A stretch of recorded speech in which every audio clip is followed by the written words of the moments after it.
who won the Amber Heard v. Johnny Depp case. Explanation of the decision. A highly documented court case's turbulent journey to the judgment is portrayed in the new Netflix documentary series Depp v. Heard. The three-part Netflix documentary takes an in-depth look at the contentious legal dispute between the former celebrity couple that erupted on social media in the spring of 2022. The argument between Johnny Depp and Amber Heard about a 2018 op-ed Heard wrote for the Washington Post headlined Amber Heard, "I spoke up against sexual violence and faced our culture's wrath," made international news. That needs to alter. Depp then filed a defamation lawsuit against Heard in 2019 citing her false and regretful representation of him in the article. After filing his lawsuit, Depp alleged that Heard only composed the essay to promote a favorable public image for herself and that she was the one who actually engaged in domestic violence rather than the alleged victim.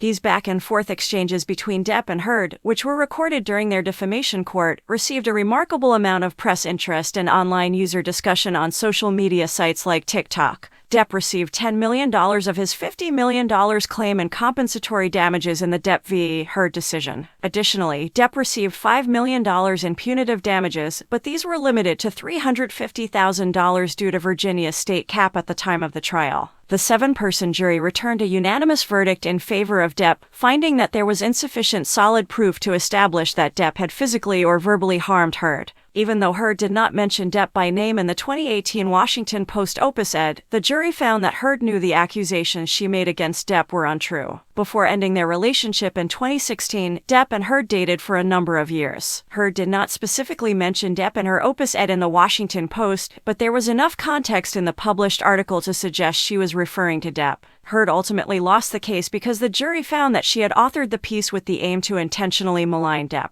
On 3 counts of libel against Depp, Heard was found responsible for the words she used in her 2018 opinion piece, including the title of the piece itself. According to the storyline of Depp v. Heard, Amber Heard launched a countersuit in 2021 to fight Depp's libel charges, and as a result, she too received financial compensation. In response, Heard claimed that one of Depp's attorneys had really defamed her by claiming that she had concocted a complex deception for the police. Heard was accused by Depp's attorney of fabricating a hazardous atmosphere in her flat to support her allegations of domestic abuse against the actor. Hearing's accusations were found to be false and defamatory, and as a result, she was awarded $2 million in compensation damages but no punitive penalties. Heard had initially countersued Adam Waldman, Depp's former lawyer, for $100 million based on 3 counts of claims Waldman had made to the media about Heard's fabrication and manipulation of an abusive atmosphere. Heard made the accusation that she only ever used physical force against Depp to defend her own safety and the safety of her younger sister in the countersuit, casting Depp as the aggressor. Heard ultimately only prevailed on one of the 3 defamation allegations she brought against Depp and his former lawyer, leading to the $2 million